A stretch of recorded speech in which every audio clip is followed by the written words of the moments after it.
Um marco nos livros de história. É assim que a Federação Indiana denominou o amistoso contra o Brasil, que será realizado no dia 3 de outubro. Por isso, hoje o nosso canal desembarca ali, ó, na Índia. A gente vai falar tudo o que você precisa saber sobre a seleção indiana que vai enfrentar a seleção brasileira na próxima data FIFA. Você está no canal Miguel Fortunato, Futebol de Seleções, seu lugar para ficar informado sobre todas elas aqui, ó, sobre o mundo inteiro das seleções nacionais. O ano inteiro a gente está dedicado aqui a falar sobre o universo das seleções nacionais. Se você gosta delas, esse é o seu lugar. Então peço o seu like, peço a sua inscrição e também que você assista o vídeo e deixe a sua opinião sobre a seleção indiana. Bom, para a gente começar a falar da história da seleção indiana, a gente traz aqui o Syed Abdul-Rahim, treinador da era de ouro do futebol indiano, né? A Índia, ela teve aí uma das grandes equipes da Ásia nos anos 50 e 60. Sob o comando desse trio, com Shuni Goswami, né, que até tinha uma amizade com o Rei Pelé, tiraram foto juntos quando o Pelé foi na Índia, o P.K. Banerjee e o Tulsidas Balaram, esse trio comandou as grandes conquistas.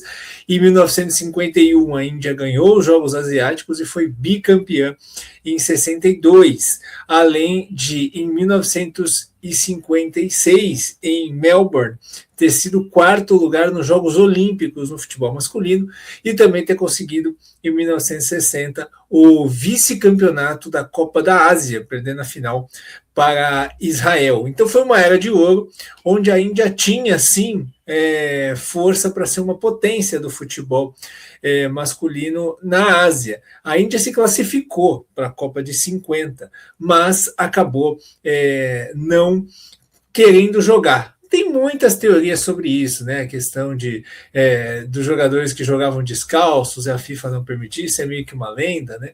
Mas o mais provável é que eles não queriam fazer a viagem, era muito difícil, acabaram não conseguindo vir.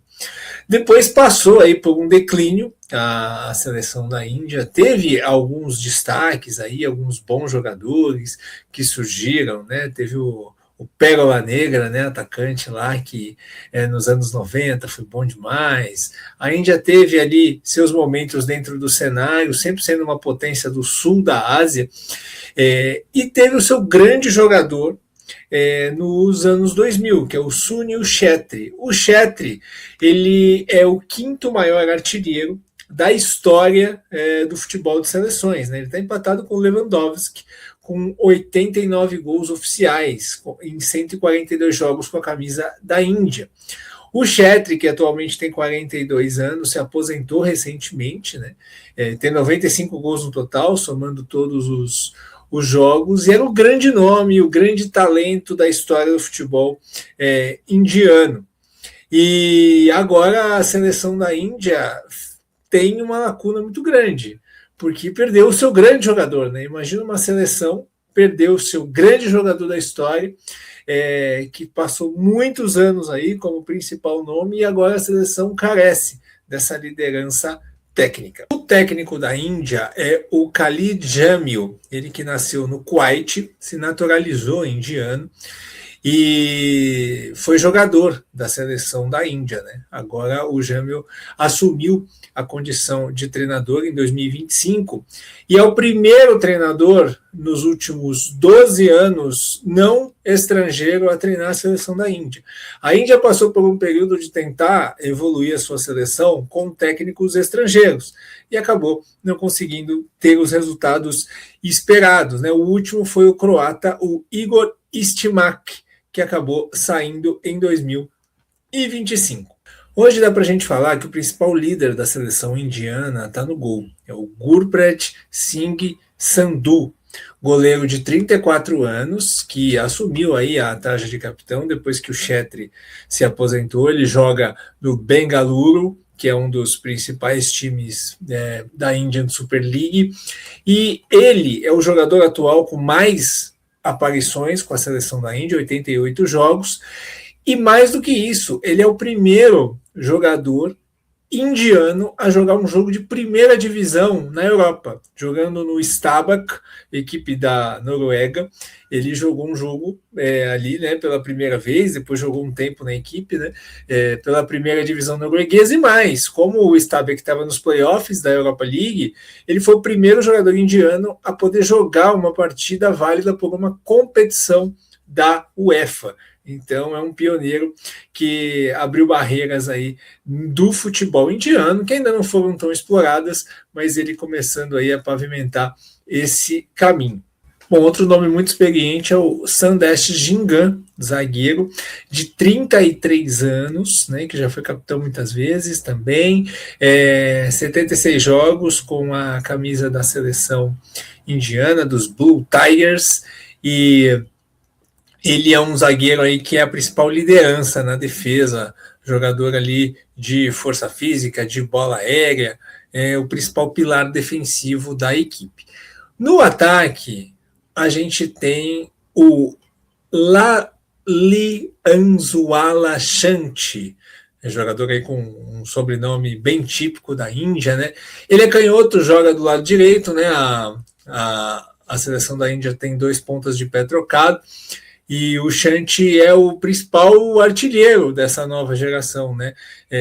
Se o Chetri terminou a sua carreira com 89 gols, o segundo aí, o que está pavimentando o caminho, o Shanti tem 9 gols. Ele tem 29 anos já, não é nenhum garoto, né?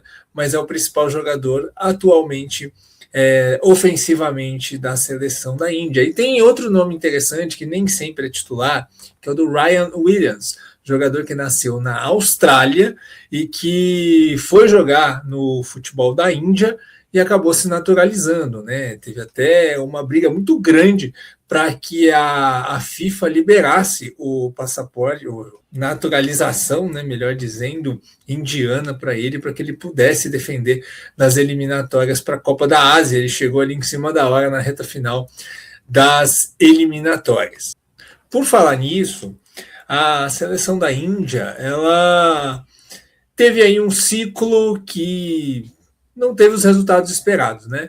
Nas eliminatórias para a Copa da Ásia, ela acabou ficando em último lugar do grupo, acabou ficando na 4ª colocação, ficou aí atrás de Singapura, Hong Kong e Bangladesh, e foi eliminada.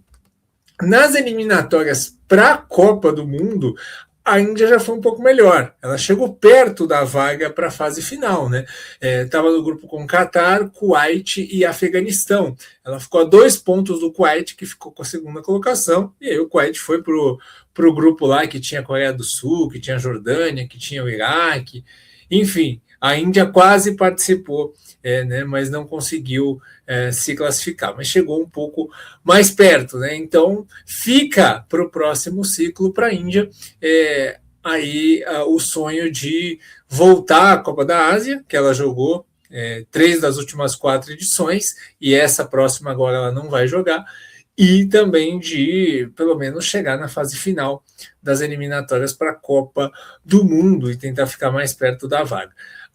Por outro lado, no sul da Ásia, a Índia, é dominante. A Índia, ela ganhou a última edição da Copa do Sul da Ásia, que ela até colocou em xeque a participação na próxima edição, porque atrapalharia um pouco aí a preparação do jogo contra o Brasil, que é a grande prioridade aí na sequência do ciclo, né? Mas ela já foi sorteada, vai estar no grupo com Maldivas e com o Paquistão, vai jogar em novembro a Copa do Sul da Ásia. Aí a gente pega aqui a base da seleção da Índia, né? Alguns jogos eles atuam no 4-2-3-1, como a gente está vendo aí na imagem, né? O Sanju no gol, o Pujari, lateral direito, titular absoluto, na zaga o Jhingan, e ao lado do Beck, o Beck, camisa número 2, ele tem um latereio muito bom, né? Essa que é a expressão da moda, né? Ele tem um lateral muito forte para a área, né? O que é muito interessante. O Rahul Beck, que joga no Mohun Bagan. E na lateral esquerda a gente tem o Misra, que é titular absoluto da equipe, jogador do Mumbai City, que é uma das equipes mais populares da Índia, que pertence hoje em dia ao grupo City. O meio-campo varia muito os jogadores que atuam, né? A gente tem aí o Singh, o Shabong, jogador do Punjab, e o Nixon McCartan, jogador do que, apesar desse nome, nasceu na Índia mesmo, né? E a gente tem jogador do North East, e a gente tem na seleção da Índia nomes em inglês. A gente está falando de um país que foi colonizado pelos ingleses, e nomes em português, né? Principalmente os jogadores que nascem em Goa. A gente tem muito jogador que nasceu em Goa, que é um lugar colonizado pelos portugueses, que se fala português. Então a gente tem alguns nomes também no futebol indiano, acompanhando aí os times do futebol da Indian Super League, nomes em português. É muito interessante isso, né? A gente até pensa que podem ser jogadores naturalizados. Aí a gente tem o Shanti, jogador que joga aberto pela direita.